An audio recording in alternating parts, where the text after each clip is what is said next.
हमारा टॉपिक है वो है स्टडी ऑफ माइक्रोस्कोप। क्या है? तो हम बाहर निकले हैं फील्ड में, मैंने माइक्रोस्कोप को बाहर निकाला है ताकि मैं आपको दिखाऊं कि इसका फंक्शन क्या है, इसके पार्ट्स जो है वो क्या है, किन किन चीज़ों में हमें यह मदद देता है।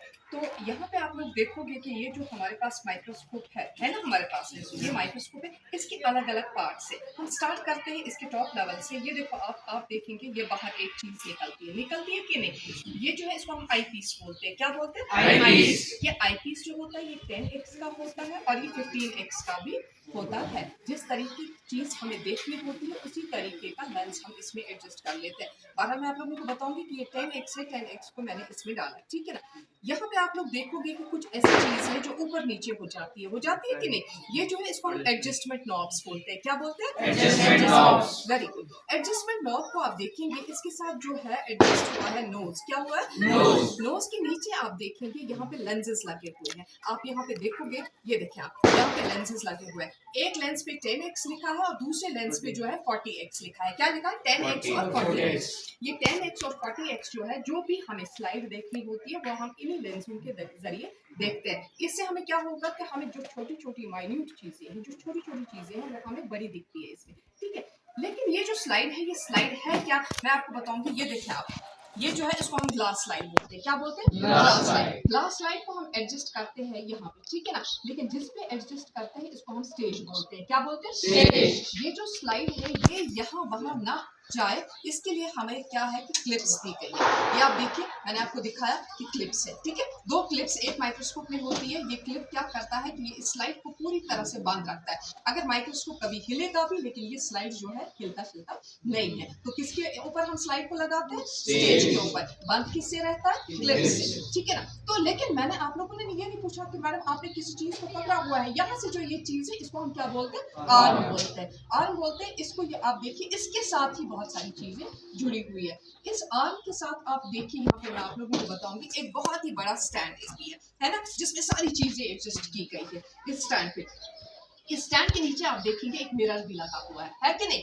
है ना। ये देखिए आप मिरर, ये मिरर जो है ये हमें लाइट पर्पस के लिए चाहिए। जब भी हम कोई भी स्लाइड बना लेते हैं, फॉर एग्जांपल मैंने आप लोगों को बताया, फॉर एग्जांपल ये जो स्लाइड है, मैंने यहाँ पे आप लोगों को मैं बताऊंगी कि यहाँ पे एक जो ये है चार्ट लिया हुआ है, ये एनाटॉमी ऑफ रूट है, ठीक ना। जो स्ट्रक्चर ऑफ ये है रूट है, ये कैसा है, इसका इंटरनल स्ट्रक्चर दिया गया है। आप लोग देखिए कि इंटरनली, हम तो बाहर से देखेंगे, आप लोग देखोगे अगर आप किसी प्लांट का भी रूट निकालेंगे, आप देखेंगे रूट आपको दिखेगा अलग अलग किस्म का होता है कि नहीं? प्राइमरी, सेकेंडरी, प्रॉन्ट रूट होता है, टर्शियरी रूट्स होता है, अलग अलग किस्म के रूट्स होते हैं। लेकिन यहाँ पे जो दिया गया है that is the internal structure of the root, ठीक है ना।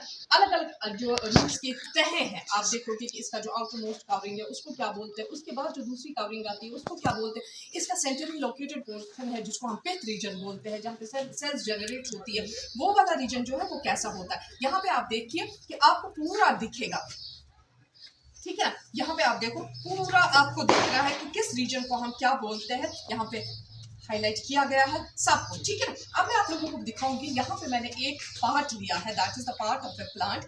ये मैंने लिया है। हम इसमें देखेंगे कि हम अपने आप खुद ही सेक्शंस को कैसे बनाएंगे। फॉर एग्जांपल मैंने ये एक ब्लेड लिया है, बाजार में मिलता है, अवेलेबल होता है हर एक जगह पे।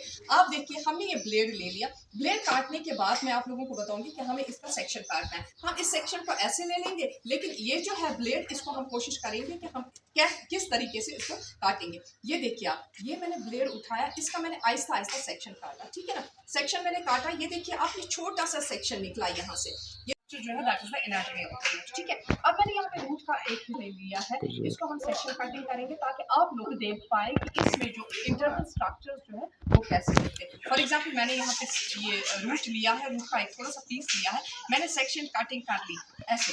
आप देखिए कि इसमें से छोटे छोटे से सेक्शंस काट के, छोटे छोटे सेक्शंस काट के, ये आपको दिख रहा है कि मैं छोटे से सेक्शंस काट रही हूँ। यहाँ पे मैंने पैट्री डिश लिया हुआ है, मैं इसी पैट्री डिश में इसको डालूंगी, ठीक है ना। इस लिए डालूंगी ताकि ये जो सेक्शन हमारा है ये डिहाइड्रेट ना हो जाए। डिहाइड्रेट का मतलब है कि इससे पानी छूटे नहीं, ठीक है ना। तो हम एक चीज करेंगे, हम एट टाइम 5-7 सेक्शंस काटेंगे ताकि हम देखेंगे कि कौन सा वाला सेक्शन जो हमारा है वो क्लियर होगा। आप देखिए ऐसे सेक्शंस काटेंगे तो हमने सारे जो है किस में डाले, हमने डाले इस पैट्री डिश में, ठीक है ना।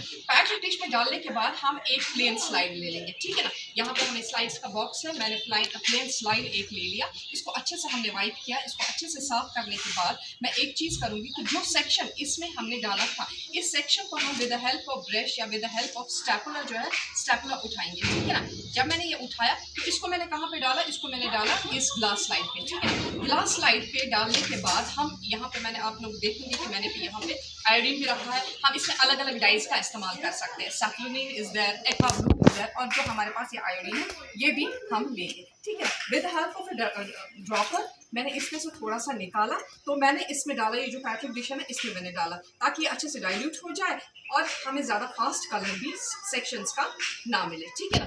तो इसी में से मैं थोड़ा सा पानी उठा के with this help of this dropper मैंने उठाया। ये देखिए आप, इसमें सेक्शंस भी बहुत सारे हैं। अगर आपको ये वाला क्लियर नहीं आएगा तो आप दूसरा वाला ले लेंगे, ठीक है ना। अब हमने इसके ऊपर ये डाला थोड़ा सा इसमें से पानी ताकि ये जो है डिहाइड्रेट ना हो जाए। पानी डालने के बाद मैं एक चीज़ करूँगी कि हमारे पास अवेलेबिलिटी ऑफ कवर स्लिप्स भी होते हैं, कवर स्लिप्स इसके ऊपर डालेंगे। अगर हमारे पास होगा तो डालेंगे, नहीं होगा तो नहीं डालेंगे, ठीक है ना। लेकिन जो हमारा सेक्शन है वो कैसे ठीक रहेगा, हम उसके ऊपर गिल्सरीन का भी इस्तेमाल कर सकते हैं। उसके बाद मैंने ये सेक्शन ले लिया तो डायरेक्टली मैंने किस पे रखा, स्टेज पे। किस पे रखा, स्टेज पे। स्टेज पे रखने के बाद आप किस चीज का इस्तेमाल करना है, क्लिप्स का, ताकि हमारा सेक्शन जो है ये इधर उधर हिले ना। अब हमें किससे देखना है, आईपीस से। आईपीस से देखेंगे, लेकिन एडजस्टमेंट किसका हमें करना है, जो हमारे नीचे से ये जो है लेंसेज दिए हैं इनकी तरफ ही हम देखेंगे कि हम देखेंगे पहले 10x में, ठीक है ना। अब हमने 10x को एडजस्ट किया, इसके नीचे 10x को एडजस्ट करने के बाद हम देखेंगे कि जो मिरर है ये हमें लाइट पूरी तरह से इस सेक्शन को दे रहा है, नहीं दे रहा है। अब हमने देखा, ठीक है ना। अब हम इस सेक्शन को देखने की कोशिश करेंगे किससे, 10x से, ठीक है ना। तो 10x में देखने के बाद जो भी बंदा यहाँ पे है वो अलग अलग तरीके से इसे ढूंढने की कोशिश करेगा। इसमें स्ट्रक्चर्स जो है बराबर तो ऐसा नहीं दिखेगा, क्योंकि ये जो हमारे पास है सिंपल माइक्रोस्कोप है। हाइपर माइक्रोस्कोप के लिए चाहिए, कभी कभार सेक्शन जो है पूरा कटता नहीं है, थोड़ा सा ही कटता है, तो लेकिन इसका जो स्ट्रक्चर है, इसका स्ट्रक्चर आप लोगों को आराम से इसमें दिखेगा, वो आप लोग देखेंगे, ठीक है ना। तो ये जो है not only we can say that this is used for the anatomy of the root, या हम ये बताएंगे कि हमें फिजियोलॉजी पढ़ना है, हमें कुछ और पढ़ना है, जो भी स्ट्रक्चर हमें है, जो भी स्ट्रक्चर मैं आपको बताऊंगी। ये देखें आप कि हमारे पास कितनी अच्छी रिच कल्चरल हेरिटेज बायोडाइवर्सिटी जिसको हम बोलेंगे। We are also having availability of the different plants in our botanical garden. हमारे पास यहाँ है, हम हर एक चीज़ को स्टडी कर सकते हैं। हम यहाँ पे देखिए आपको, हमारा एक बहुत ही बड़ा एक पेड़ है यहाँ पे, कौन सा वाला है, जिसको हम चिनार है, जिसको हम बून बोलते हैं, ठीक है ना। प्लांटेनियस ऑर्बिटेल्स है, इसका भी आप देखेंगे, इसका एज हम देख पाएंगे। कैसे हम प्लांट की एज देखते हैं, इसको कटिंग करने के बाद हम देखते हैं कि प्लांट्स में जो रिंग्स है वो कितने रिंग्स है, ताकि हमें एज का पता चलता है। We have Morus here, Morus भी हमारे पास है। ये देखिए आप, मलबरी जिसको हम बोलते हैं, ये भी हमारे पास यहाँ पे अवेलेबल है। डिफरेंट प्लांट स्पीशीज हमारे पास यहाँ पे, आप इनको भी स्टडी कर सकते हैं। We have availability of our lab, we have availability of microscope, हमारे पास हर एक चीज़ अवेलेबल है और आप इन चीज़ों का फायदा उठाइए, ठीक है ना। तो इंशाल्लाह कल दूसरा टॉपिक ले लेंगे, ठीक है। Okay, thank you.